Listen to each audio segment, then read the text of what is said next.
Hi, I'm Mira Gosalia, your host today. Welcome to Seamless Insights, the podcast, where we're going to give you the inside scoop into what it's really like working with our MedPace teams. This episode is going to highlight our clinical research associates and what makes them exceptional partners. Today's guest is an expert in clinical trial conduct with over 28 years of experience in the pharmaceutical, biotechnology, and device industry. President of independent clinical research site Remington-Davis, please welcome Hamish Baird. Thank you, Mira. I'm very happy to be here. Thank you so much for being here and joining us today and being here to share your insights about your interactions with MedPace CRAs. It's so great to have you. Let's start off with some background information. Can you tell our audience a little bit more about yourself and your work with MedPace CRAs? Absolutely. Like you said, I started, actually now it's 29 years ago that I Very started. cool. I started as a study coordinator at Remington-Davis. I did that for about 6 or 7 years before moving into project management. And then I worked my way through business development, and now I'm president of the company. So obviously over those years, I've worked with a lot of monitoring groups, and MedPace has been by far one of the more exceptional groups that we've worked with. We've done in the last 3 years, I believe it's now 9 studies with 2 more coming. So that would put 11 studies over the past 3 years. So we have a lot of exposure to your CRAs and monitoring groups. And one of the things that we really enjoy is the consistency, the professionalism, and the collaborative nature that they bring to the research studies. Very good. It's so great to hear that we've worked on a lot of trials together. You have some more upcoming, so very exciting to continue the collaboration. Today, we really want to share insights into what it's really like working with MedPace. So can you go into what differentiates MedPace monitoring services? Well, like I said, I think this all starts with communication. The CRAs at MedPace are extremely responsive. We have no problem getting hold of them. They tend to be very knowledgeable of not just the protocol itself and the nuts and bolts, but actually the medicine and the objectives behind the protocol. And that helps to guide us and our staff to make sure that we're delivering consistent, high-quality data. It's very evident to me that many of your CRAs have some either they have some direct site experience. Perhaps they worked at a site or were a study coordinator at some point, or they have a really great training program here, which I think might be both actually, because the CRAs tend to come and they really understand what our job is and what we're trying to deliver. Research sites tend to be quite insular. Like we don't talk to each other that much. And so sometimes we miss out on some of what the best practices are, or perhaps some good ideas or strategies for patient recruitment.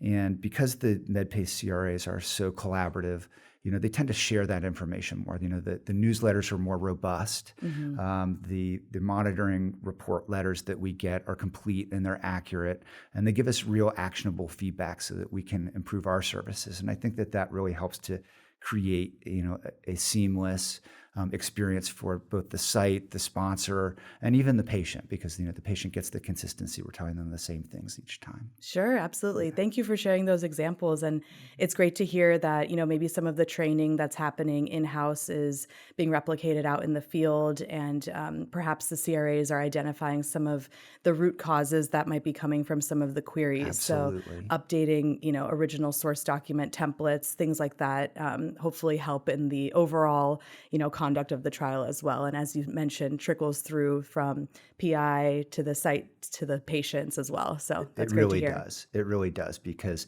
that allows us to just focus on the medicine and the recruiting and making sure that our data is clean. We really feel like we have a partner, and I think that's one thing that has been really great about MedPace is that for example, we have one of our very favorite monitors is Amanda, because I talk about her all the time. But she was on like 5 studies in a row for us over the number of years, and so that level of consistency, you just don't get that at other CROs.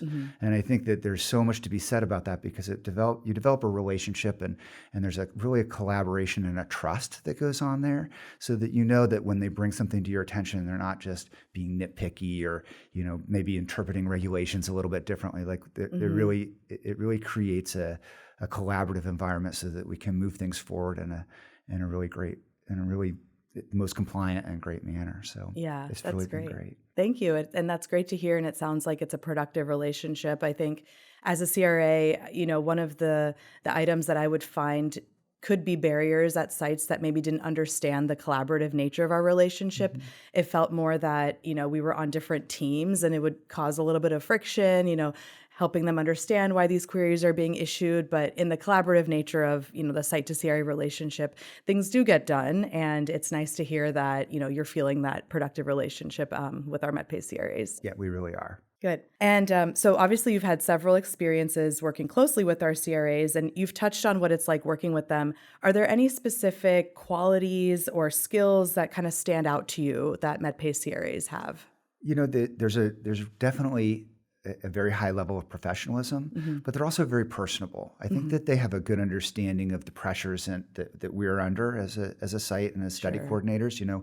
Everything is timed. And protocols can have very narrow entry criteria and very strict procedural requirements. And Right. so when you have somebody that is professional and extremely knowledgeable about the protocol and the science behind it and the reasons why we're doing it that way, they can explain that to us. Yeah, absolutely. That's great to Mhm. hear. That's a great example.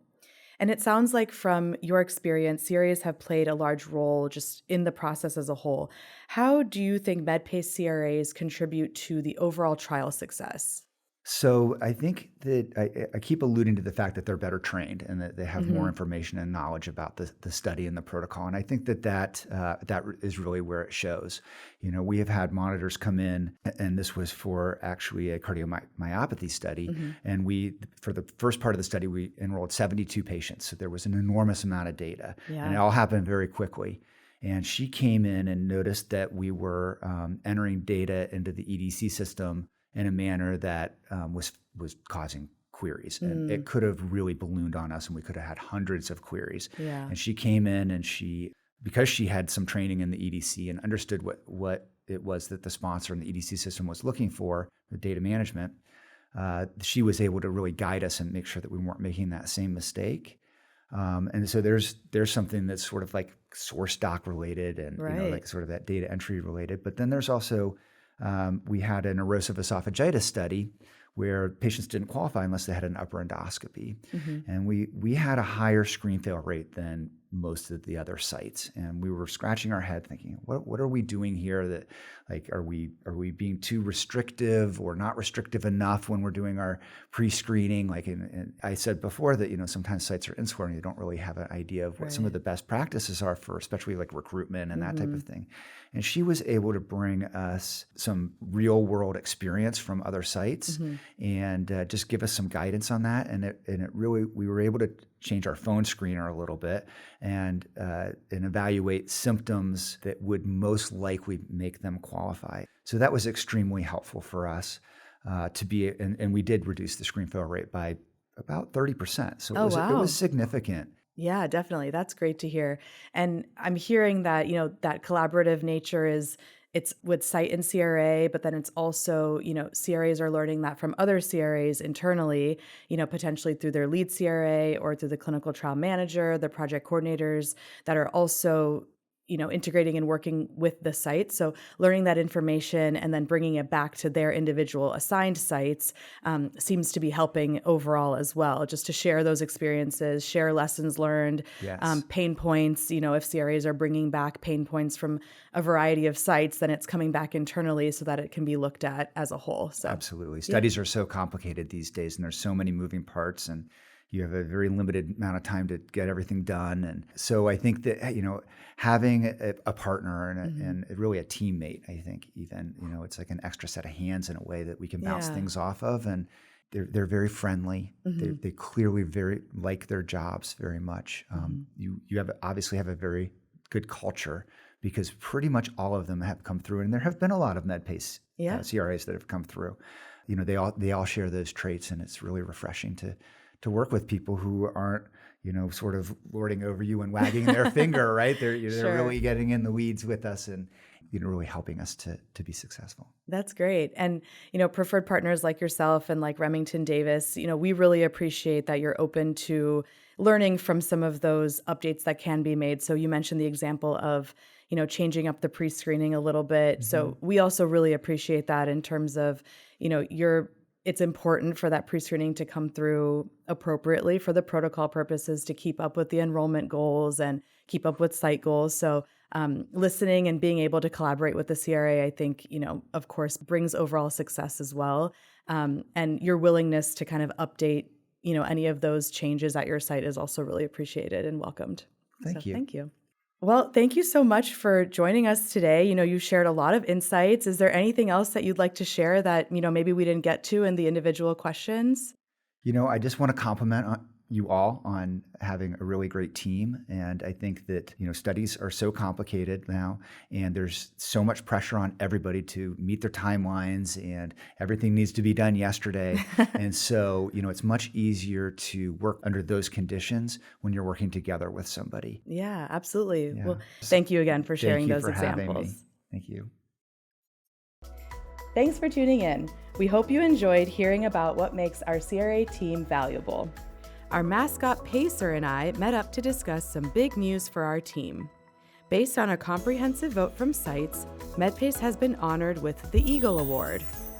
MedPace was awarded this trophy as the top CRO due to various operational efficiencies, communication, and support for research participants. It's thanks to our dedicated teams, like our CRAs, that we've been recognized for such an accomplishment. Don't miss our future conversations with even more stories from our teams here at MedPace who make the complex seamless.